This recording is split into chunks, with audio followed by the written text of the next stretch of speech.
നവയോഗനൻ വ്യക്തമായി ശക്തമായി ഉറക്കെ പ്രഖ്യാപിച്ചു, എന്റെ പിന്നാലെ വരുന്നവൻ എന്നേക്കാൾ ശക്തനാണ്.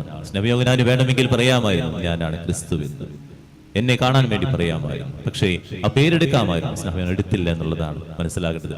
അർഹിക്കാത്ത ഒരു പരിഗണനയും പ്രശസ്തിയും പേരും തട്ടിയെടുക്കരുത്. എനിക്കുള്ളതല്ലെങ്കിൽ പിന്നെ അതിൽ ഞാൻ ഇടപെടരുതെന്നുള്ളതാണ് നമ്മുടെ ജീവിതത്തിൽ ഉണ്ടാകുന്നത്.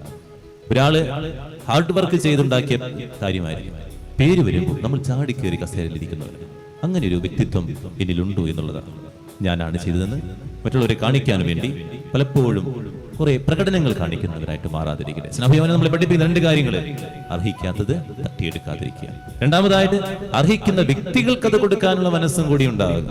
നമുക്കൊരു അസൂയ, അവർ വലുതായി പോകോ, അതുകൊണ്ട് ഞണ്ട് വലിച്ചിടുന്നത് പോലെ വലിച്ചിടുക എന്നുള്ളതാണ്. അവരൊന്ന് പ്രോത്സാഹിപ്പിക്കുന്ന നമ്മുടെ മനസ്സ് വലിപ്പുണ്ടാകാറില്ല.